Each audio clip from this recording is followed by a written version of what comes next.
What's going on, everybody? It's JT here. We've got Crypto for Change and C Will over at the Passive Income Network. Good. What's going on, everybody?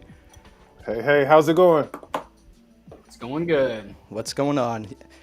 Anybody that's visiting us, hit us up in the comments. We are definitely viewing these comments. Any questions, comments, anything you want us to discuss, let us know in those in the chat, and we will certainly be getting to it. But yeah, what do you guys want to talk about today? Algorand, man. Let's talk price. Oh man, I thought we were talking about Polygon. Yeah. Oh, shoot. We can talk that too. Haven't they been down for like a crazy amount of time and just now like had trouble coming back up? Actually, yeah, they have. So that would be a good topic to discuss. But Oh wow, I didn't know that. Yeah. Yep. So Polygon's been down before. Solana's been down. I mean, obviously, a lot of the other, I don't know about Avalanche and stuff like some of the other layer ones that are out there, but Algorand. Yeah, I know Crypto.com, Chronos froze for a little while, for about 2 hours or so a few days ago. Yeah. really, actually, I follow all blockchains, so I mean I missed the Polygon thing, but yeah, I try to follow. But I did hear that the McDick coin is up 30% since JT started tweeting out about it. Hell yeah! I mean, you got the signal. But yeah, Hell yeah. so we talking about Algorand price. What we have about 70 cents, huh?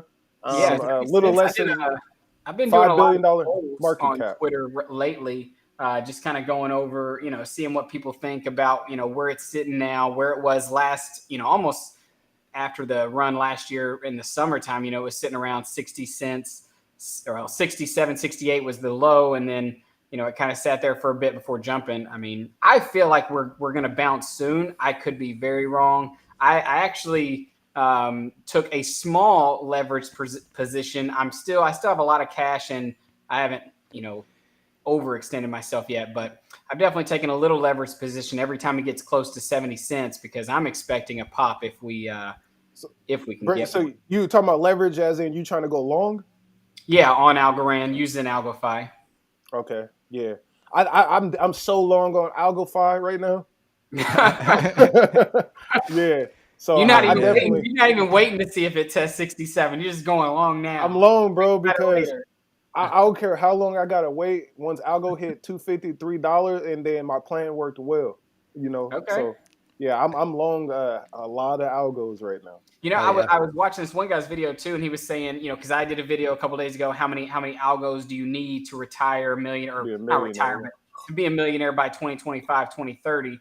And his goal was 70,000 Algos by 2025, or to have that many, because he thinks Algorand getting up into like the $15 range or whatever would be solid. So right now we need 1 million of them to be a millionaire. Right? At that point, it's like, will even being a millionaire be that good? I saw somebody make a comment. I know you might be right. Yeah, that's a crazy point too. I mean, by 2030 or whenever, I mean, we could be millionaires, but that could be, the new like 200,000 there, Yeah, because it's like gas by then be $30 a gallon, so it's like, does it matter? I mean, Musk will pretty much be ruling the world. So I feel like here's my wild theory. All right, you ready for this? All this crypto talk, all this crypto stuff, the people who are going to be the richest are going to be the people who are living on Mars or some shit. Like, we're going to be so advanced in like the year 2070 or something, or 2100 or whatever you want to call it. People are going to be living on Mars, and that's only the currency it's going to be used as cryptocurrency. That whole Mars thing is like, you ever look at a picture of Mars? Like, I'm staying on Earth. It don't matter. It don't matter. I've watched enough movies. I ain't gonna live in no bubble. I don't want to live in a bubble on a random planet. I don't know. It'd be pretty cool though. You got to admit. No. I'm like, if they had a safe way of getting you there, you got to be telling me. And if it was affordable. Well, check this out. You ever went scuba diving or skydiving? I've been snorkeling. I'll say this. I've been scuba diving. All right. And imagine, it'd be hard to explain if y'all haven't, but you just in the scariest place ever, and if one thing goes wrong, there's no escape. And that's why I see it as Mars. It's like there's nothing there. But what you bring, like when you go scuba diving, you bring what you have, and then you can't do anything until you back up top. Right. Hell. Yeah, that's definitely true. Yeah. But that's just me. In Musk we trust though. He'd have it figured out. I'd give it a shot. Yeah, those Teslas. I don't know. I want Starlink though. I'm all for Starlink. I will invest in it. I will promote it, push it. Elon Musk, holla at me. Yeah, if Elon Musk, if you need some investors, hit up C Will. Exactly. I got you on the start link. So yeah, what are we thinking about the price of Algorand right now? I mean, as you can Oh, see, so can you go back to DeFi Llama? This is very yeah, yeah, important. yeah, I've of been studying course, the shit out of DeFi Llama. So of course. Algorand is like number 32 right now from the last time I checked in terms of total value locked. I think this is a good, discussion here because everyone on Twitter I'm seeing is talking about how do we get Algorand's TVL up, right? And I made a video the other day that was talking about the private chains and co-chains on Algorand. Do y'all know about private and co-chains on Algorand where basically ghost assets or private assets? I do Yeah, not. No. yeah. I mean, if I was fully aware that there are private chains, but I mean, I've been So, I've been seeing this point real quick, just to interject real quick before you make yep. yours. But the only thing I want to add is there are many blockchains that have private co-chains, including Ethereum. So I mean, Hmm. if companies can make private co-chains on Ethereum, and Ethereum can still reach a massive valuation on its public chain, I don't really see that as a valid reason for why Algorand can't. Okay. Well, that's where I was heading. 'Cause I was like, it could be a high possibility because it seems like what Algorand doing is they're licensing their tech out to private institutions and companies. Therefore, these institutions are using it, but it's more like a ghost chain now. So that was my idea of like potentially why the total value lock could be down is because like El Salvador potentially could have all their wrapped bitcoins in a private chain that is not visible to us. That I could be right, I could be wrong, but that's my theory on partially why our TVL is lower. I would say my biggest thing on why TVO is lower. I mean, you really have to think about DeFi on the ability to even lock anything in DeFi on Algorand didn't start until last June. So we're not even a year Oh into wow, the yeah, you're ability, right. really. You're right. Yeah. And you even have to look at that is the platform that started it all was Yieldly, which, like most of us know, I mean, I'm not even going to FUD Yieldly right now, but because at the time it was amazing. It was, I mean, obviously it was the only thing we had, but it looked cool. But it looked cool to 35-year-olds and under, and to 18-year-olds and stuff like that. Like, you're not going to get big money to go on to. I mean, I literally was showing people how to use Yieldly early on, and like older people, they couldn't even read the website because all the neon colors. They're like, what does that say? Yeah, Like, that so was like, made for millennials for sure. yeah. These And Gen so Z. now what you're seeing with the startup of AlgoFi, you have Humble Swap, you got, all the other, Pack Five. PackFi, there's so many other legitimate DeFi platforms and protocols coming up. You have Guard, which if it can somehow unlock governance, algos, and then give people the ability to borrow against that, and then go put that onto other platforms and keep compounding. That is when I think you're going to see Algorand start to climb. And that's even outside of the contract to contract stuff we've seen, the the state proofs and all that stuff. So I think it's coming. It's just people who are early, I feel like, are like, they want the results of Ethereum, but they don't want the time that it took Ethereum to get there. They think because Algorand's faster, tech is better, that it should have that adoption curve faster and better. But the thing is, Ethereum is still here. It's not going anywhere. So, I don't get some people's frustrations. I see a lot of frustrations on Twitter with, where Algorand's at, but I think it's still in a great spot, and it's a great spot to be accumulating. Yeah. I wrote about this exact topic in my recent newsletter, which everyone could go read for free on my Substack right now.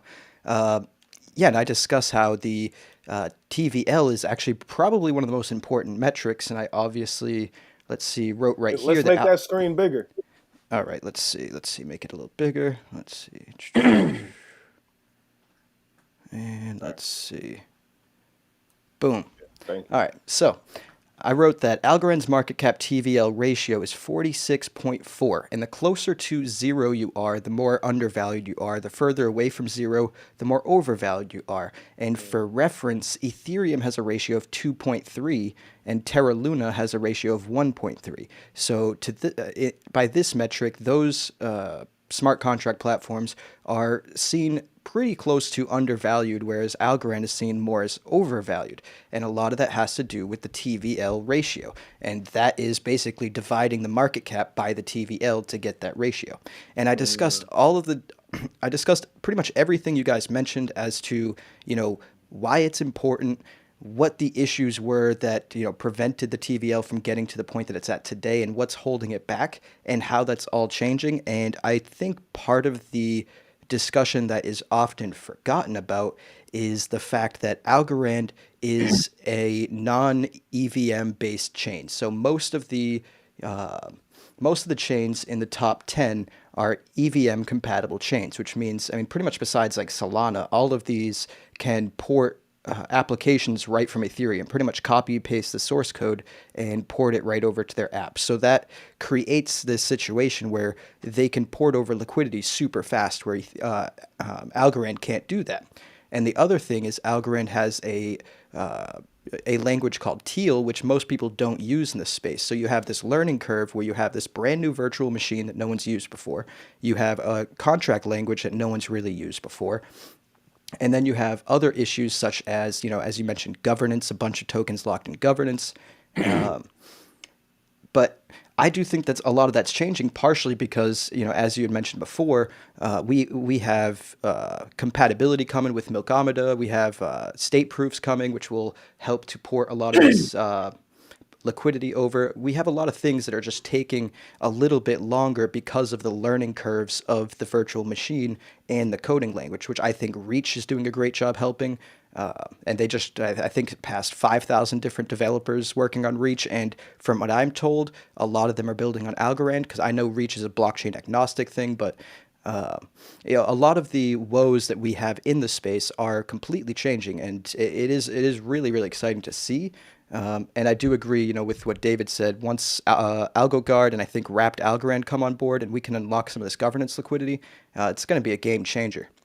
Yeah, and it's not even really like it's not going to be a game changer for, or the reason it's going to be a big game changer because you have, if you go on the governance page, you have so many accounts that have, big dollar amounts locked up in governance, and they're the ones who, yeah, I mean, I'm sure they enjoy the 10%, obviously last time's payout of 17%, 18%. I mean, they're making hella money off of, just staking it in governance. But it will be interesting to see how that plays out, along with the new XGov. I mean, that got passed through. So I wonder if, if you're an expert governor, if you're going to be able to unlock, if there's going to be a way to unlock that, or is that only for regular governors? It'll be interesting to see how they balance all that out, as time goes on and more things get voted on.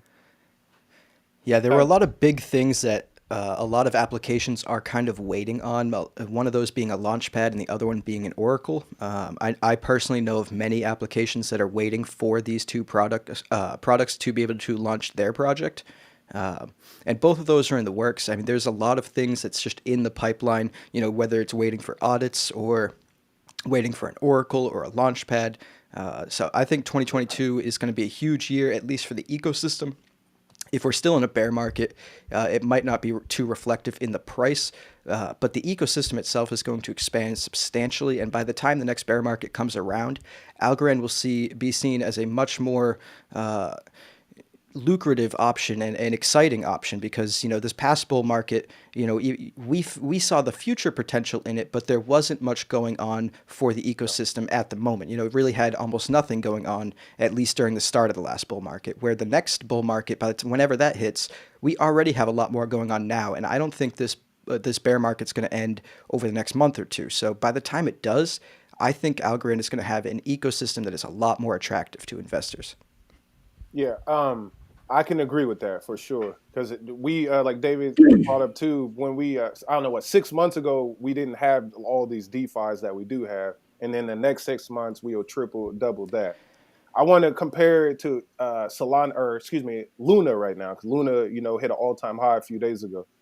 And researching that is because Luna has an algorithmic stable coin, Yeah. UST, right? And the more UST that people buy or use or get minted, that backing asset Luna goes up in value. So what I'm seeing is that Algorand, then what we have, X backed is a stable. We have USDC, which I know they have a freeze function, right, JT? If people don't like that, we got stable is basically attached to AlgoFi, right? So the one thing I'm seeing based on that Terra Luna example is that Algorand would very much so benefit from having one stable coin that everybody uses, Yeah. instead Is of a it the whole only bunch of them. is it the only stable coin though? Because the It's not the only. the It's the one that's for the blockchain, basically. Yeah. Like a native, because you could pay fees in Luna or you could pay fees in UST. now Yeah. I didn't know it was native because I just thought it was part of the Anchor protocol, which is just an app that's on Luna. The savings protocol is basically their AlgoFi in a sense. Yeah. Yeah, so Yeah. that's what I'm seeing, that value right there, because when we look at stable coins, it's like we have a lot on Algorand and more to come. So what is going to be that main stable coin that you pair with Algorand? And I think that is something that I, got out of the Luna ecosystem, why it makes a Yeah. lot of sense. Then they got a platform that you can basically use like a debit card and stuff to make payments directly through this blockchain, and they working in Korea and whatnot. So all Yeah. of that stuff is what if AlgoFi could, like, again, like, I think we talked about this before, but figure out a way to have a payment rail of in and out, kind of like what Luna is doing, that drives more total value locked. Yeah, Someone in the comments 100%. saying thoughts on Sean Ford's recent tweets. I don't know if I know what tweets. I know he did like a random AMA last night. Yeah, we'll do a quick check in a second. I just wanted to show something real Yeah, quick they before said, we jump on this TV, yeah, jump their off this sole TVL stable talk. coin is UST. Yeah, One thing that Algorand does have going for it right now, I do agree. One of the things it needs more applications because Algorand only has, at least on DeFi Llama, 4 applications contributing to its TVL, whereas like Terra Luna that we just discussed, I believe they have like 24 right now. Ethereum Yep. has in the hundreds. But I will say, even though the total value locked is down, and this isn't entirely accurate because they actually don't have the perfect AlgoFi TVL, it's off by like 20 million for some reason. But if you click over to Algos, you can see that even though we're down from a 240 million TVL high in USD, we are at almost an all-time high value in terms of Algo, which means there's more people participating. We're just getting hit by this bear market, and Price. Yeah. by the time Algorand hits the point that it was back in December, when we hit the all-time high in TVL, by the time we get back to that price, TVL will be substantially higher because there's so many more algo locked into the protocols right now. So I will say that we do have that going for us. So once we turn around, we'll probably be in like the 500 million easily without any more applications, and we have plenty more coming. See, Yeah. my last point on this too is like, if applications can focus on the algo, like how AlgoFi is, focus on the algo, that automatically brings so much value rather than Yeah. every For damn the longest time, application. it was Yieldly. Exactly, yes. And it's like, so I don't honestly want any more tokens from y'all. I don't want any more tokens. I want y'all to adopt With solid Algorand.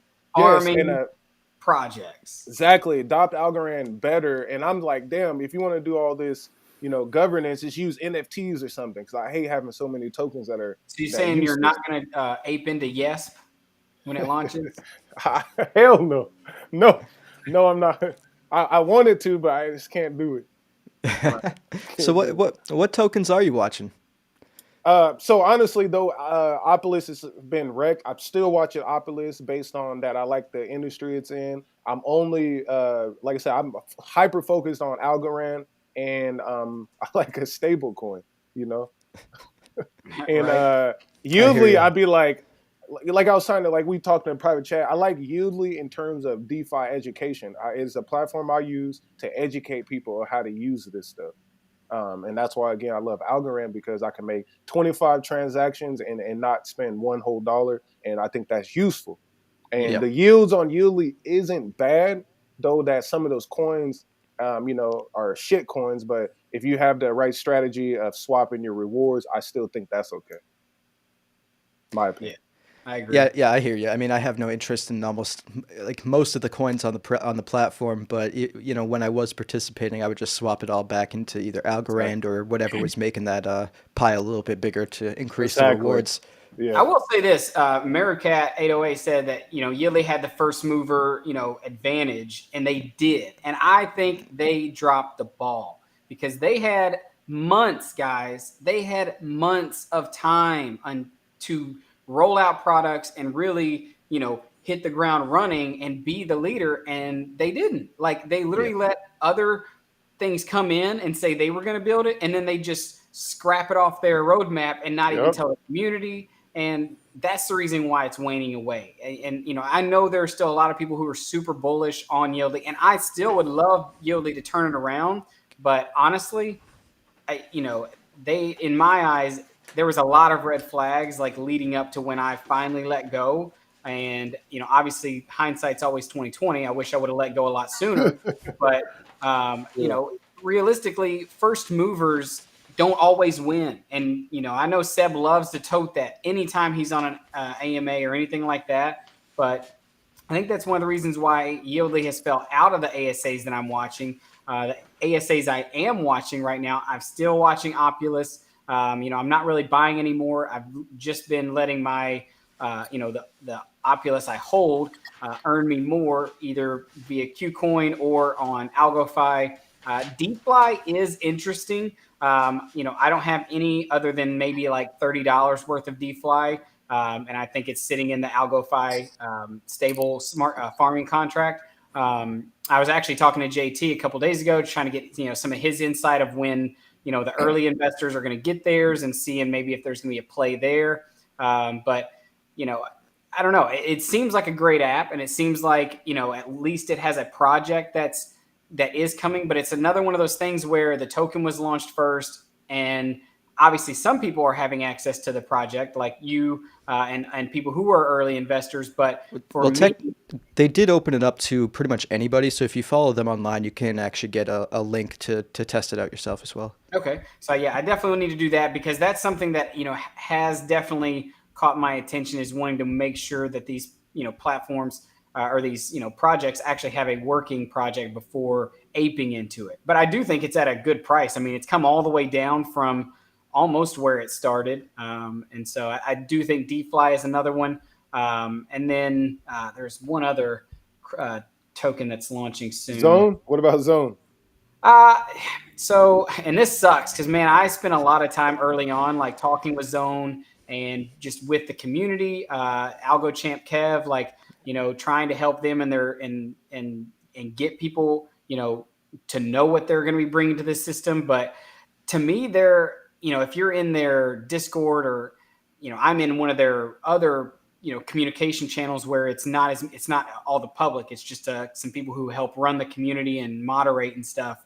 And their communication is I don't want to say as bad as Yieldly, but it's just some people they always say like, all right, we're going to get out something within an hour, and then 24 hours later that information's not there, and it's like, why even say you're going to drop something in an X amount of time and it's not going to be there? So I mean, apparently you can play the chess game, but I don't really care. Like, no one cares about We haven't. chess. It hasn't worked. I mean, we tried a few times. Yeah, well, I Unless do it think, works now, you know. yeah, I do think the updated element to it is now working. But yet again, I say no one cares about chess.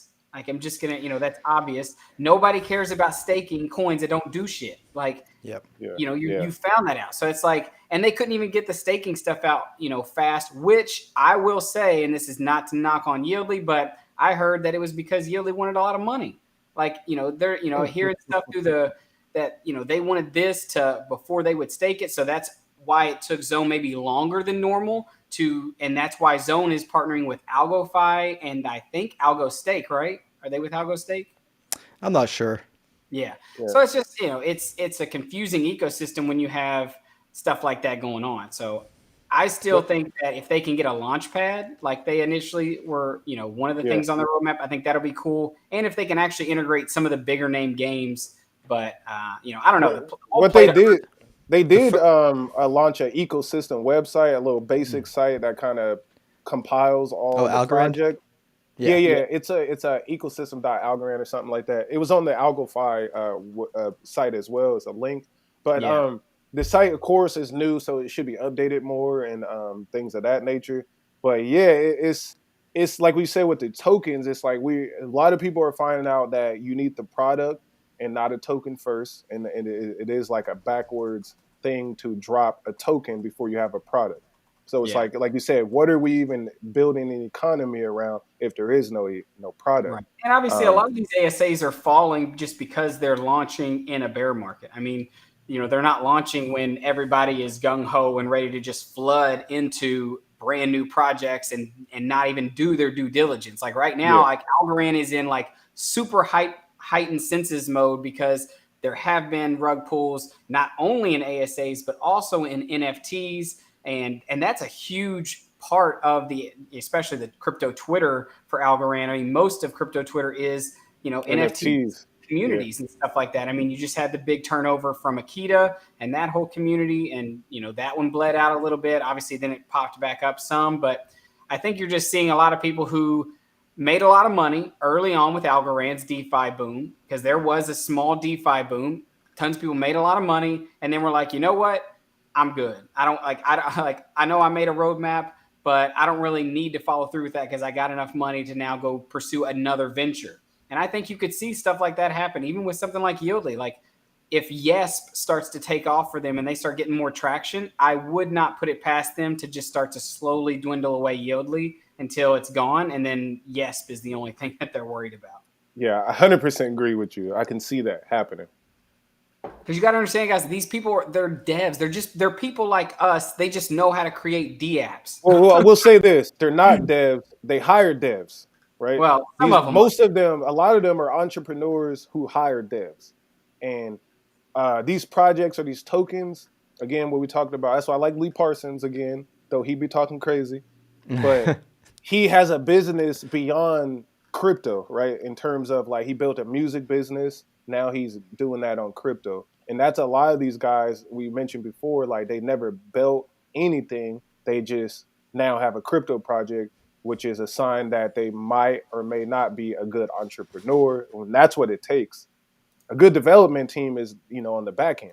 They don't really do business. Yeah, that's fair. I mean, I will say that some of the projects, at least tokens, because I think that was the original question that stemmed all this discussion. That I'm looking for are AlgoFi's token when they launch, the bank Bank. token, XBack token whenever they launch, and whenever they launch their token. What Now, let me else? ask this. You might know this answer, JT. Is the bank token, is that going to be distributed to people who are currently using the, because I think it's going to be like a governance token, right? It is. Yep. Okay, so is it going to be so? Because that was what everybody expected from Yieldly was that that would be the governance token, and even when they created the iYieldly, that people who use the platform would get that token. So then, are people using AlgoFi now and borrowing, lending, supplying? Are they going to be the ones who get it, or is it just going to be a private seeding and then go live? What do you know about that? They haven't discussed the exact details yet, just because I don't think they legally can. Yeah. But they have alluded to plenty of times that the users will be rewarded. So it is under my suspicion that yes, a lot of anybody that's been using it, whether testnet or mainnet, will at least benefit somewhat in the distribution. Yeah, that would be nice.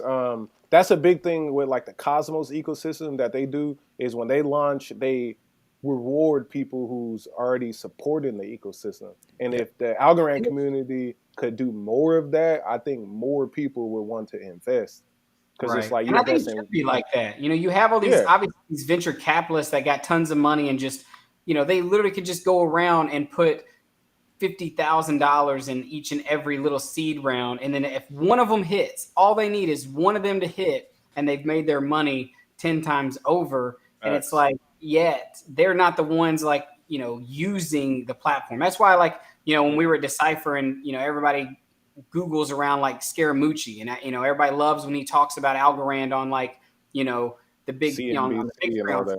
Box or whatever it is. Like, that's cool and all, but like, I highly, highly doubt you use any of Algorand's services. Like, you're literally just pumping your own bags because you're somewhere you're invested in, the behind the scenes stuff early on. Yeah, they're buying equity. Like with or Algodex. Like they're buying these companies up, and then we're putting our money into it so that they can make money too. That's how the game Yeah. works. It is a They're not weird. waiting on they're not waiting on the algo price to skyrocket to make their money. No, That's what I'm no, saying. no. No, they're definitely. It seems like it'll be an equity play that, like, yeah, interesting. I mean, to be fair, though, there definitely are at least some big players that use some of these applications because some of these people that are providing liquidity on some of these decentralized exchanges aren't just small guys like you and I, especially on the stablecoin pools. You know, the reason why Millions the in there. Yeah. yeah, exactly. The reason why the Like stablecoin borderless pools. capital is one of them. Like I think they have a lot of liquidity that's added into these protocols, or at Yeah, least Hmm. David Garcia makes it seem that way. Yeah. I mean, yeah, that would make sense. That they borderless. they might not use it, but like they definitely park their liquidity there and reap the rewards while we all use them for sure. You know what I've been hearing is like what I learned from the stock guys, but what like was it like Wall Street bets and stuff? They said a lot of the Wall Street bet guys is actually hedge fund employees that use personal accounts. I mean, duh, probably. Yeah, that would like what I If mean, because people it's trust like who anything, has it's that on the much fucking money internet. to move the market? So it's Yeah. like they get their private money and use a personal. I mean that hella that would make sense of yeah, because a whole bunch of us don't have enough to put millions on millions into Tiny Man. Yep. No. Yep. No, Not yet. so Not no, yet. yeah, I'm working on it. Yeah. Yeah, we're I'll be getting there. there soon. Yeah.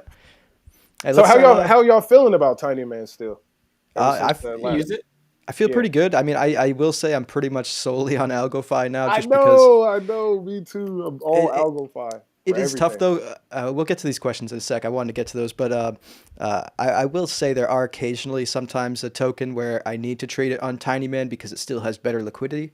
Uh, but yeah, other than that, most of the time it's just AlgoFi at this point, just because it's so simple. I'm already farming and staking and lending Yep. there, and then I can just click one button and swap, and I don't know. It's just too easy. So There's no then need. No I have a need. question Yeah, I here. do the Zap feature, and Yeah, I Yeah, love the go ahead. Zap feature, me honestly. too. The Yeah. Zap, my favorite. So here's my question for you guys then, because this is what I feel like we could end up seeing down as the Algorand ecosystem continues. And this is why I'm also saying first mover advantage is not necessarily the best. Is it going to be this shiny new toy that just, slowly but surely, like, Yieldly did a great job getting to this level of total volume lock. And then AlgoFi came in and just knocked their teeth out and had this level. And then next we got DeFi that's going to come out and offer all these things. And then you got Humble Swap coming right after it. And then boom, one after the next. Do you guys think it's just going to be, that some of these just kind of fall to the wayside later on because of the new shiny toy? I will say, I mean, that's of course a great point and will happen as new projects out innovate old projects. But at least for the time being, I don't see anything taking AlgoFi down on from their throne. I mean, DeFly, just for an example, I know you're just throwing out random things, but they're not doing anything. They're not doing anything to add to the TVL because they're just a DEX aggregator. So they're basically using other applications that exist all in like one app. Basically making DeFi on Algorand more convenient. Right. Uh, but I will say I don't. I mean, even Humble Swap. I'm super excited for Humble Swap, and they have a incredible vision for the project. But they're just launching originally with the swapping feature, and Mm. as we see with PactFi that launched. I mean, it's a great DEX, but they're struggling to get to 400,000 TVL. I Liquidity. mean, Yeah. they can't even hit a million yet. I know it's still new, but it's partially because we already have two dexes that work perfectly fine. So I don't see Humble Swap taking over AlgoFi anytime soon, especially because of the lending feature. I will say XBacked and AlgoGuard might be the biggest two competitors. AlgoGuard because obviously there's billions locked up in governance right now, and depending on how many people decide to leverage that and use AlgoGuard, they could become the next big app. But other than that, I'm super excited for XBacked. I think they could as well. But the only thing XBacked is also a lending protocol, and I don't Mm. think just being a lending protocol alone will win the TVL war, especially when you have AlgoFi that has so many other functions. So they'll need to bring a little bit more to the table. They do offer something really interesting with their redemptions process of their XUSD token, which is a really interesting process. I really hope AlgoFi actually adds something similar because it creates like a built-in arbitrage mechanism to keep the peg of the token.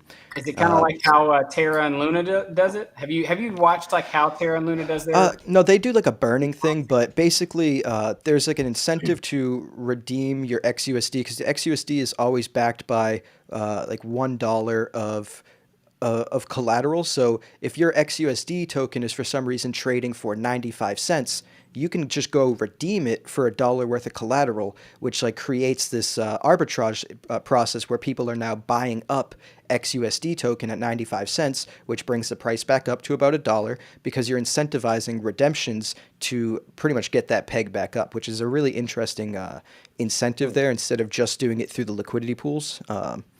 But yeah, I will say I think the next leading app, if anything, because I think AlgoFi is going to be a monster, will be AlgoGuard, primarily just because anything that can successfully leverage that governance bag, I think is going to be a big hit. Well, I got a question too. What happens when I don't know how to say the word, the etness rewards runs out? Do we all know if there's a way to Naeus recycle? rewards? Yeah, ANIS. Yeah. Is there a way to recycle fees? Because I'm imagining like when those, no, I said that wrong. When those run, when I'm those sorry, I run couldn't. out, is there a protocol on liquidity? Like it will, 'cause I've seen other blockchains, they'll, take enough swap fees and then they will, charge a fee and then they collect it. And then they put that into liquidity so that it's always locked in, right? Is there if you heard of anything like that happening once rewards go out? Like the incentivization of using these damn sites. Yeah, it'll be really interesting to see how all these different, because I'd imagine it's going to be different for every application. I mean, I know there are fees collected on both the decentralized exchanges, but for the swapping fees, I believe at least most of those swapping fees go to liquidity providers already. But yeah, it will be really interesting to see. I know at least with AlgoFi, once we get back into like a bull market, the collateral and borrow rates will shift on demand. I mean, everything's so low right now, so you won't get too much for supplying Algorand per se for to AlgoFi as collateral at least. But once demand picks back up, that supply APR will also increase. Much like if you lend on KuCoin, I mean, you can see right now lending USDT, you're only going to get like 3 or 4%. But at the height of the bull market, you were getting 33%, which was absolutely insane, and like anywhere in between, depending on how good people are feeling about the market. So it'll be really interesting. Hopefully those rewards don't run out while we're still in the bear market, because that will, I think, hurt some of these applications a lot. But I don't think it'll matter too much if they can fizzle out the rewards once everything is back in high demand.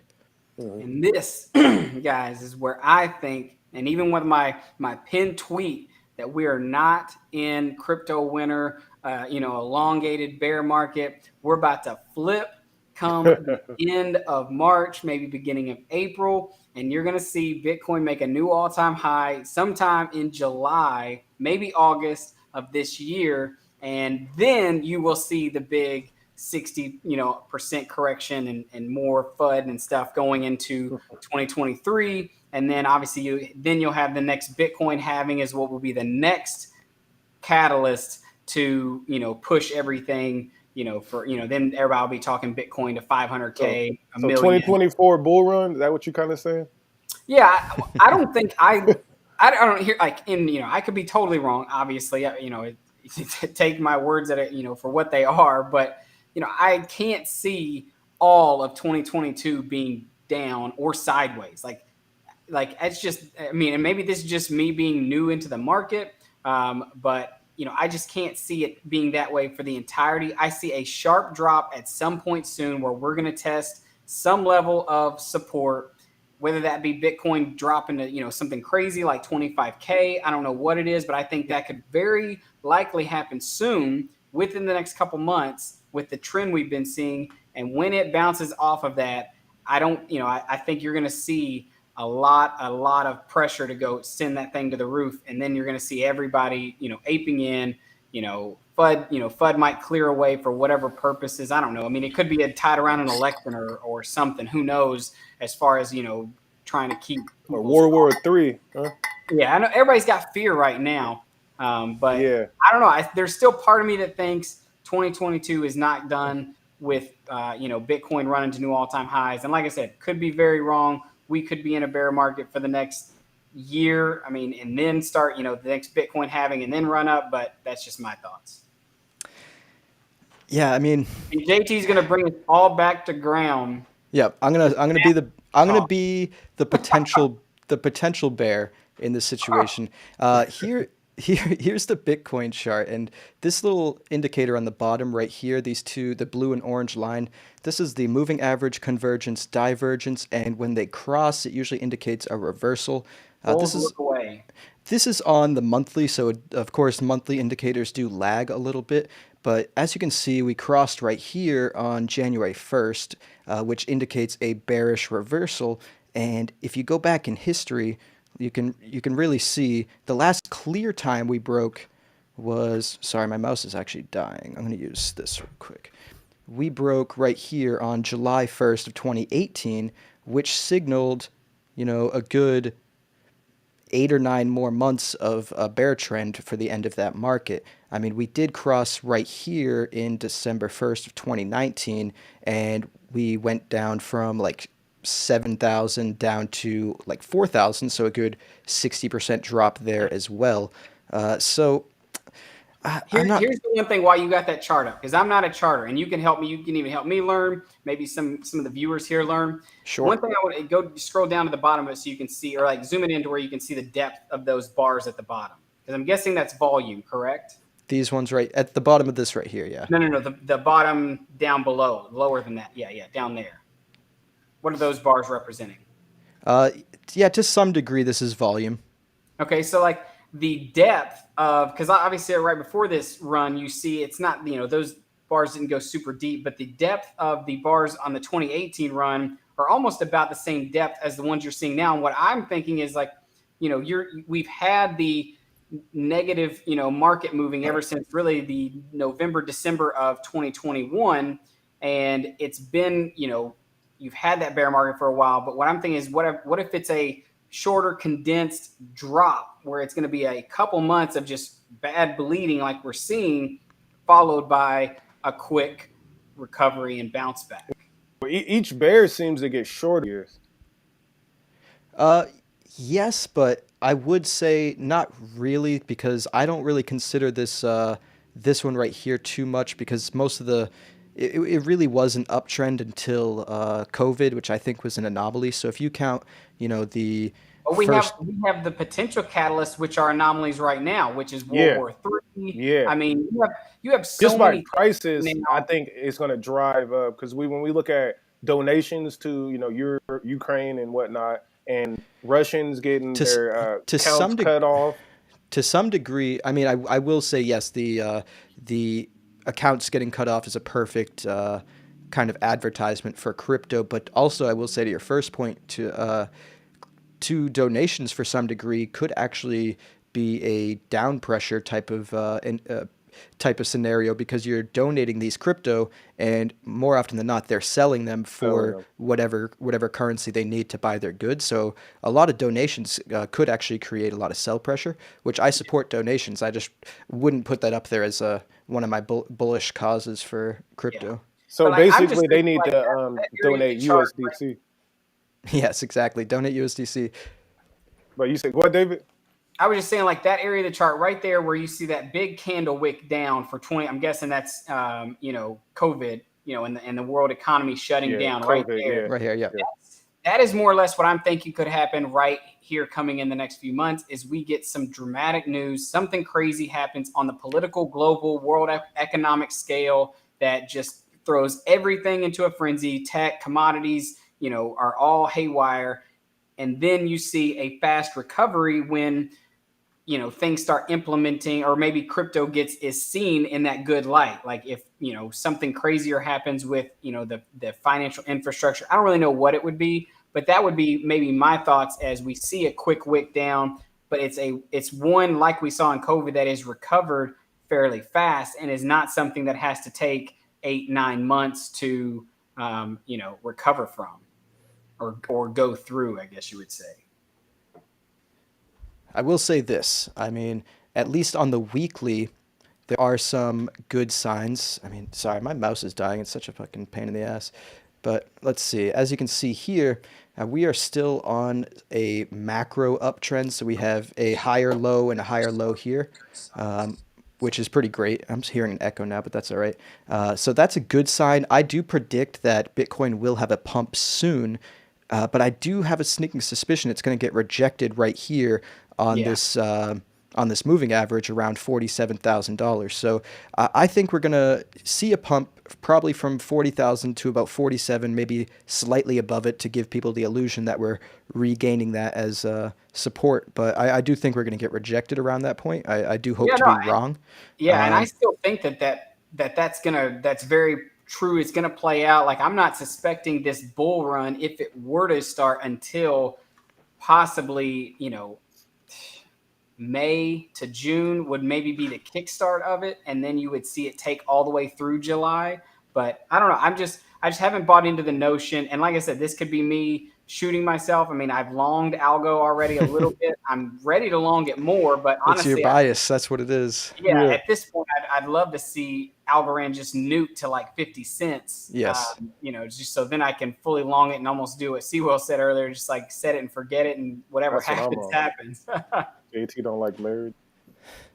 Yeah, I made a point the other day to never marry a coin, but or a bag to be specific. I mean that with stocks or anything. And I love Algorand, but I will even say that stands true for Algorand too. I mean, I don't see it happening anytime soon, but if in 3, 4, 5 years or even shorter or longer, whatever, something new and better comes out, you can't go down with a sinking ship if a newer and better technology comes out. I mean, it would be like being super long Blockbuster because it was great at the time, and then all of a Yeah. sudden Netflix comes out. And nobody could see that coming. I mean, who knows? I mean, I think Algorand is the Netflix, but what comes after that? So like you don't want to go down with the ship. You want to adapt with your environment, really. I guess that and that obviously begs another question: is like is Algorand taking too long to start hyping its product and just relying on the tech? I mean, I know. I think people are too damn impatient. You think okay? Yeah, because when it comes down to it, if we talked about this before, if you look at any company that is mega big, whether Tesla, Apple, Google, it took 25 years. We were all babies when they dropped. So we're in the baby stage, highly likely of just Algorand or any of these cryptos. They're all babies still, even Ethereum, when you compare it to the stock market Yeah. or foreign exchange market, it's like no money. So I think when we're like much more mature grown men, I feel like crypto will be like, a lot better and huger. We don't know which ones are going to be around, but I think what it is, it's just, I think our lack of patience for these investors. Cause it's like people got to admit, are you a trader or are you a long-term investor? Or do you do both? I feel like that's the hard part because I feel like everybody is a mix of both, even though they Yes, you want should to. be. Or maybe not even being a mix of both, but I feel like people ping pong back between both. They try longing something, it makes them a lot of money, and then they follow it all the way down the bear market, and then they're like, "Fuck, I should have been trading this stuff." So then they start to be trading, and then they get burned on there, and then they're like, "No, I'm going back to holding diamond hands, baby." And then they diamond hand something all the way up for it to fall again, and then they're back. It's probably the emotional game that's played on with the algorithms and how they trade, and they know your emotions and how most investors are emotional with it. I think that's definitely one of the bigger things is people just they don't. That's a good poll to have. We got to ask people: Are you a trader or are you a long term or you do? No, you already know the answer. Everybody's gonna say I'm diamond hand. I'm diamond hand. No, you ain't diamond hand. You're diamond hand until that thing gets. Hey, I'm diamond hand Algorand though. Trust me, by my Algofy account, I'm like. Hey, like, let's be real though. I mean, it really comes back to the point that everyone should have a plan and stick to it. Really not deviate away from it. I mean, people like to deviate away from their plans when things are going too good because they're like, oh, this isn't going to stop. I'm not, screw that plan. I'm just going to keep on riding this to the top but it's one of the reasons why I really advocate having a steady stablecoin position, even if it's 5% or 10%, because it forces you to either profit take or buy the dip. And what I mean by that is if you have a stash that's 10% stablecoins and that's what you're trying to keep it at, if your main coin goes up 2 or 3 times in value, your portfolio is way bigger. Now your cash position, when you look at it all together, might only be 3 or 4% of your portfolio because everything else has risen so much against it. So now you're incentivized to sell some of your winners to get your cash position back to 10%. And it's the same way the other way around. If you have a 10% cash position and prices dump a bunch and all of your coins are down by like 20, 30%, that means your cash position is now probably 15, 20% of your portfolio, and that incentivizes you to buy the dip and bring that back down to 10%. So You it sound really like Kevin is. O'Leary right now. It's a great thing to do. I mean, I don't know why people don't do it or don't listen to some of the educational content because none of this is advice.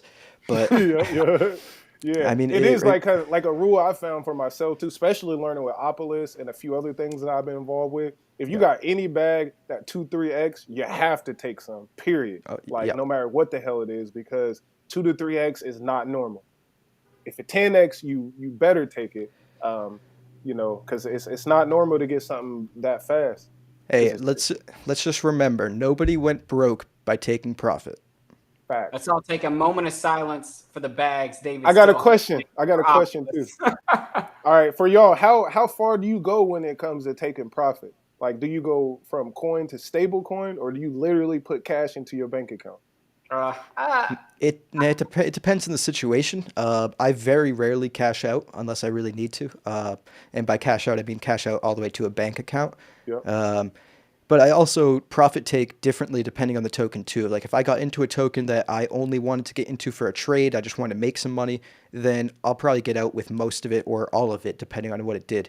But if it's a token I want to hold long term or I still think has a lot of potential and it wasn't just a trade or because of some hype, um, I'll profit take a little bit at a time. So just like you dollar cost average in, I'll usually do the Dollar same cost thing out. So out. like I'll take 10 or 20% out, and then if it goes up a little bit more, 10 or 20% more out, and so forth until maybe I get most of it out because it keeps going out. But I at least took out some profit along the way. But yeah, I've yet to send anything back to a bank unless I really needed it for some reason. Hmm. yeah, all the money I use or all the money that I have in crypto is money that me and my wife we don't need and we shouldn't need unless some catastrophic emergency were to happen and I would have to liquidate and go get stuff. But one thing I have done and I'm going to implement on the next run, and which is I think also a cool thing that we have in the Algorand ecosystem is as I take those gains instead of if I don't want to because a lot of people think okay if I roll say you're holding Algo right now and you're building, and let's say in the next few months, Algo runs to $4. It has a spike over a couple weeks. It's cruising to new all-time highs. Here's the question everyone's going to be asking. Okay, do I sell and then risk, because everybody's Running at got this $10. idea of Algo, it's going to go to, it's worth 10. It's worth way more than that because the tech's better, because this is better, So then everybody's going to think, I don't want to move it to USDC or I don't want to move it to cash because then I don't make any money. I'm going to miss out on that. The FOMO is going to kick in. And so that's why people end up holding, even if it drops 20, 30%, like, no, it's going to test support. It's going to keep running.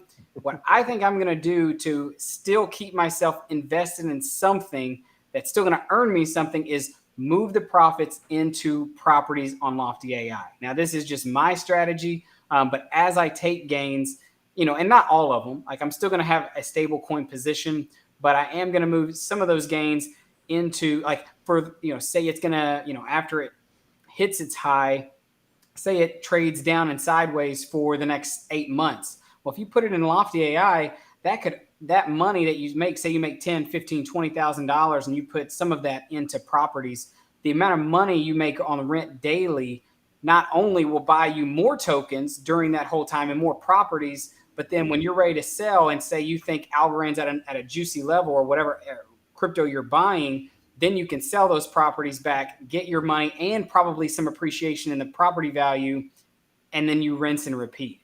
That is Yeah. that is going to be my thought process and way I'm going to formulate throughout the next bull market. And I really hope it helps me get to be that millionaire status. Hell Yeah, I yeah. really want to add to all of that because, I felt similar. I mean, part of the reason I look at charts so much, even though some people don't think technical analysis works, is it at least gives you some guidance and a little bit more confidence in a position that you're taking. Of course, nothing is ever 100%, so it's not like you could look at an indicator and be like, oh, this is a bullish indicator, and it's just always going to be bullish. That's just not how it works, but it can at least give you a little bit more confidence in your position. So I will exit, I use a couple different indicators on charts, and I also use the fear and greed index. So if the greed is, over like 90, I'm exiting a lot. If the greed's over like 70, 75, I'm just taking a little bit of profits, and I play it, based on indicators on the charts as well. But, I felt the same way when I took profits on Opulus because my charts around 530 were saying, you should sell. So I did. So I sold most of it, and I really should have left a little bit of moon bag because it ran to almost $8 after I sold. Granted, fast forward a couple weeks, and I looked like a genius because I sold at $5.30. So Yep. you're always going to get that feeling that if you sold and it continues to run, you're going to be like, kicking yourself in the ass, so to speak. But you really shouldn't because you made some profit. You took it. You never went broke taking profits. You No, really no. should. But always leave a little moon bag because you never know. I mean, And I it think could it could keep running. And to your point earlier, David, switching to your profits to Lofty, I think that's a great idea. And you could even take it one step further and withdraw your rental income that you make on Lofty and supply it, withdraw it as USDC or Algorand and supply it as collateral to AlgoFi and start borrowing and lending and farming and staking with the rental income you make from Lofty. So there, Facts. there, Yeah. there are a lot of good ways to leverage the profits that you should secure for sure. Yeah. Yeah. I think all that is great because it's like essentially putting your money into a harder asset. Um, so I mean, I agree with all of that. I'm definitely doing that. One more thing I do too, I still implement the yield farming strategy of taking all my rewards. So like when we on the way up, that's when I'm really cashing out those rewards and implementing.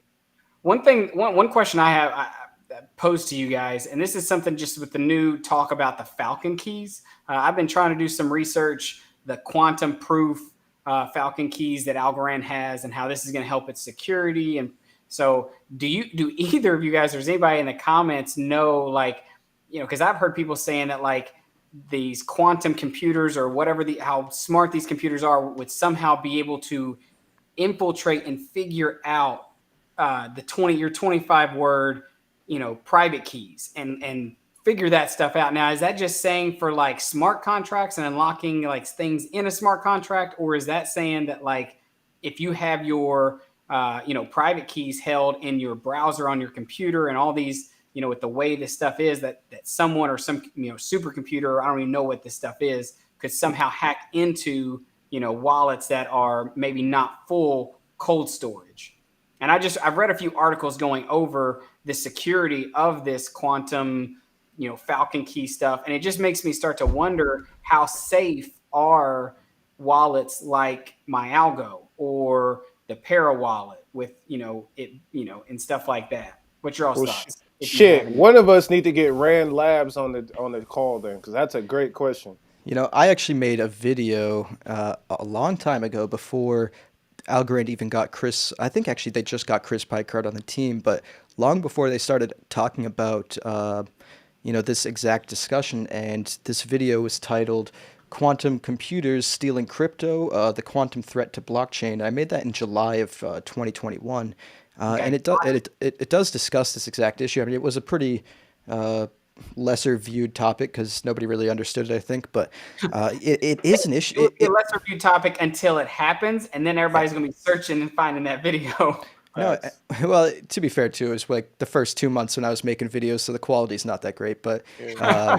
and the information's good though. I think that's all that matters. But regardless, I do think it's an issue for sure. Quantum computers certainly could hack blockchains and passwords, whether they're on a hot wallet or a cold wallet. So it is certainly an issue, and it's Even like a really ledger, or is it like only on like warm wallets, like wallets that are like you have your private key and it's not a custodian held, but you wrote it down on a piece of paper, but isn't like is there you'll you'll be surprised. Like the thing is the reason why blockchains are so secure right now is because the way computers are currently, it would take really basically thousands of years for them to do the mathematic equations, like to be able to hack the blockchains themselves. But quantum computers will get to a point where they can do all these complex problems within like seconds or minutes. So yeah, it is certainly an issue, and it is good that Algorand is taking the effort to make sure that their blockchain itself is quantum proof, because as of right now, a blockchain itself has never been hacked. The Bitcoin blockchain's never been hacked. Bitcoin wallets and exchanges have been hacked, Yeah, and not and, the sm- blockchain. and No. smart contracts on a blockchain have been hacked, and like, there have been exploits in applications, but there's never been a hack on a blockchain. But that will become a threat once quantum computing becomes more of a reality.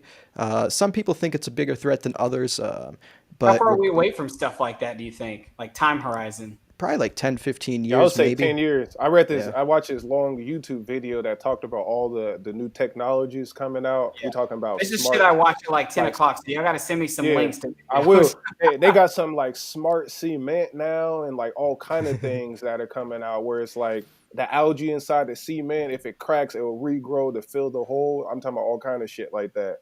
So I seen some quantum computing stuff on there. It all looks amazing. But if Algorand's doing the Falcon keys, I see that then based on this conversation, I have not researched it, so now I'm guessing. But I'm guessing then you could take quantum technology and integrate it into a blockchain to make it more secure, so they can, I would assume, fight the other quantum Kind of like computers, get the basically. good, take the super. Ultron, you know what I mean? Like we put Ultron in there, and he'll And it's protect us. Skynet. This is fucking Terminator. That's what this shit Yeah, is. Well, Jarvis and I mean, shit. the Algorand team has a Turing Award-winning scientist. I think two different Nobel Prize winners. So they have some of the best. Silvio ain't gonna be around forever. True, but currently we currently have the brightest minds working on this issue. So I'm certainly not too concerned, especially because it is some years away. So Yeah. I think they'll be good. But I know you How have. y'all feel? I'm pivoting. How y'all feel about the ledgers? Like, because I see that ledgers are, from my understanding, I have one as well, but you Yeah. need still to connect to the internet and to some type of phone or laptop to actually send stuff. I thought you could send ledger from like just straight from the ledger. Like I thought you could Yeah, do no, that. you have to have some form of connection. I only Yeah. the only crypto I even hold on my ledger still is most of my ETH based, and I sold all my ETH. So I have Dot, I have Link, I have quite a Yeah, bit I of got my ledger somewhere. I different just have ones Bitcoin. I'm there, like but only all of them are Bitcoin stuck on until there. I buy more ETH to be able to actually send them off if I ever wanted to. Hmm. Yeah, it's basically just a way to keep your keys more secure, but of course you still need to have some sort of connection just for that split second that you're signing the transaction to send it, basically. Yeah, Um, but yeah, I mean, I think Ledger is and just wallets in general, like hardware wallets in general. I think there's Trezor and there's a couple other kinds. They're great. I don't know which brand is technically the best at this point, but I will say try to get whatever hardware wallet you get straight from the source, because sometimes you have people on like yeah, eBay or Amazon that already hack into these wallets and then give you words that they already know, yep, and then yeah. I heard about. once you load crypto on it, they already know your password, and so just go straight from the source. Don't go to like any third party. Yeah, I got mine from Ledger, the website. Yeah, with the official packaging. Yeah, I've been hearing about all kind of sneaky, Yeah, scammy stuff like that. But I that's know. again why I like software wallets, um, because like yeah, I just like the ability to plug it into anywhere I'm at, Yeah. and especially if the Ledger, I just realized when I'm already on the internet, I might as Out of the well. Algorand wallets, which ones are your all's favorites? I use my Algo for my laptop and then Wallet on my phone. Yeah, I use the MyAlgo wallet too. That's my main wallet is And, my and Algo. then I use the DeFi wallet, which is basically you can import any of them. So you can import the same wallet you have in the MyAlgo or the Para wallet as long as you have the passphrase for it. So let's get to these questions real quick before we sign off. I know you got a couple things to do later on, David. Yep. Let's Yep, see. yep. We've got main question is what's the best way to maximize our algo? Currently lending in AlgoFi. What are your thoughts between all of us? Who wants to take this one first? I I'll would say you go ahead. my favorite on AlgoFi is the stable Algo coin pool, because like you get a cash position and then you also get your Algo position, so you kind of fight the downsides, but and you get a yield, right? So that is my favorite on there. That would be my answer. For me, what is the best way to maximize your algo? So, I mean, it's kind of twofold because obviously there's security and there's safety, and then there's risk and reward. Yeah. I think the most secure and safe way is to just have your algo in governance. Build your stack, for the long term, whatever that may be, and then have it in your wallet. Commit however much you want to, and if you want to trade and swing trade some, keep that amount out of governance and on an exchange, or not on an exchange, but in your wallet, ready to swap or whatever it may be. And then if you want to do more risk reward type stuff, at the moment, AlgoFi obviously is the best place with the Aeneas rewards. Until those go away, it's the best place to earn the best yield. And just like JT has done countless videos on his YouTube channel, so make sure to go watch them. But there's tons of ways in which you can literally supply your algo. Say you put 10,000 in, then you could go borrow like $5,000 worth of Stable, USDC, swap it for more algo, then go put that algo back on AlgoFi. That's how you go long. Exactly. Yeah, you're in effect, you're going long. Like what I'm starting. That's to do. why I did a lot of that too. Yeah, but there's risk there, and I want to make sure everybody is aware. I got liquidated also on my other account, so that's the risk. It's liquidation. I've done that. You got to make sure that you have, like right now, the amount of USDC I've borrowed. I actually have that. I have that amount of USDC in my wallets ready to pay off that loan if I need to. And that's where, like, unless Algorand flash crashes to like 50 cents, 40 cents, or something crazy where I'm like, all right, this is the bottom, and I know, like, I'm not gonna go hyper long on it yet. But once it does, crash something like that, I would consider going hyper long. But then you have so many other ways in which you can use your algo on AlgoFi. But outside of that, governance is the most secure and safe.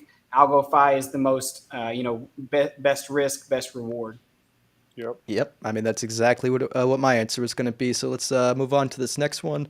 We've got, has anyone heard any recent news about LimeWire and Algorand? I have. They're back and they're creating an NFT platform, bro. What if LimeWire somehow like resurrects and becomes like this like leading NFT marketplace? All I gotta say, I used to steal my music from them. Yeah, I loved LimeWire. Yeah. It better be the logo. It better be the old school logo. The old school logo, yeah. They better not try anything funny. Like I would put a little bit into that if they even if they drop the crypto for the token. I just for nostalgia. So I did look up Dequency. It seems like an interesting project in terms of music licensing for NFTs. Pretty much that's what I got out of it. So they could hook up with LimeWire if LimeWire is doing an NFT marketplace. So I don't know much about that, but it would make sense if they're going to pair those two together.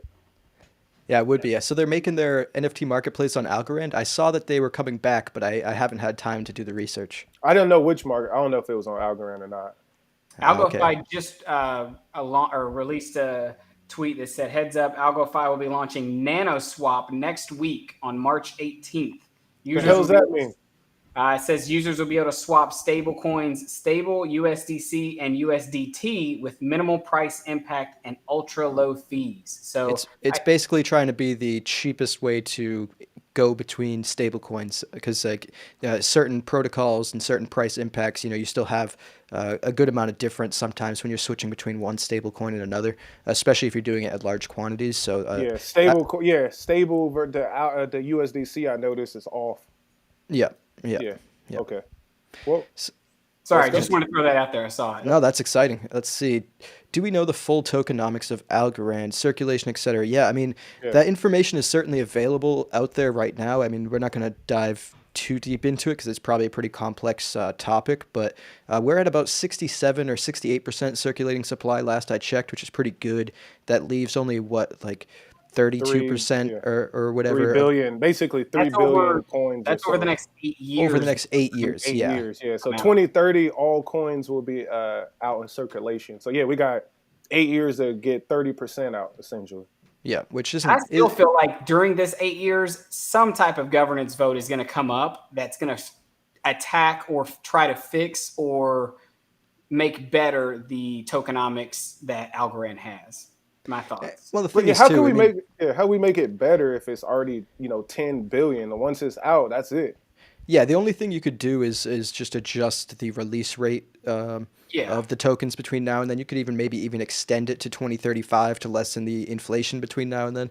But I will say most of the tokenomics, they could. I mean, they could in theory vote on burning, but and they do technically have a burn wallet that has like 25 million Algorand in it, which technically they could use, or really any application could create an app that has some sort of like burning part of it, where that maybe certain parts of the fee are burned and they send it to the burn address that Algorand already has, because Yeah. a lot of people don't know, but they bought back tokens when they first launched. People went very underwater because the token did very poorly when it first launched. So the Algorand Foundation actually did a buyback of a lot of tokens, and they burned those tokens. So there's actually an address out there with 25, 30 million tokens that will never be Yeah, seen again. I yeah. will say How's would it? take a lot.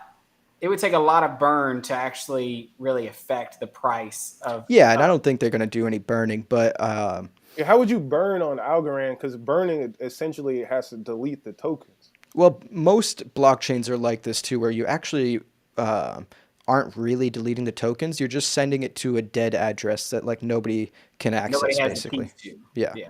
Well, in that case, it still technically is on the blockchain, but it's just not being But used. nobody can But it access. wouldn't be part of the circulating supply anymore. Like technically, yeah, it wouldn't change the total supply. There would still somewhere be 10 billion tokens, but it wouldn't be in the circulating supply because it's stuck in a wallet that has no keys to it. But how about this? I know a guy that lost his keys for his Algorand wallet, 900 algos. So would that technically count as burned? Yeah. Yep. Yeah. That's actually part of the argument I made in my newsletter, is that eventually we'll reach a point where Algorand is deflationary versus inflationary, because once we reach a point in 2030 where there's no more tokens entering the market, we'll have a deflationary effect, because I don't think we're ever going to reach a point where people aren't losing their passwords, their keys, Yeah. or maybe their phones, or even their hardware wallets themselves. So we'll still have millions of tokens being lost throughout time, lessening the circulating supply. So, And I feel like go for it. there are like different platforms and protocols that track like active versus deactive wallets, because I mean you got to think a lot of the things that are probably tracking Bitcoin's circulating supply and liquid supply. I mean, Satoshi Nakamoto's wallet has how many Bitcoin in it, and it hasn't moved since Bitcoin started. So like imagine that happening, but you can track maybe some big accounts lose their algo or as that happens, and you'd be able to see how long accounts have been dormant and whatnot. Yeah. So, well, at least we do know that would keep a price stable if a wallet has a whole bunch of coins in it that are not buying or selling. Yeah. Yeah, Interesting. in theory, and of course, anyone is the greatest thing about a permissionless blockchain is anyone is free to create an application that creates some sort of burning mechanism. It doesn't even have to come from the foundation itself. It could be a permissionless application that part of the fees are burnt and sent to that burn address wallet, or maybe a new burn address wallet that's created.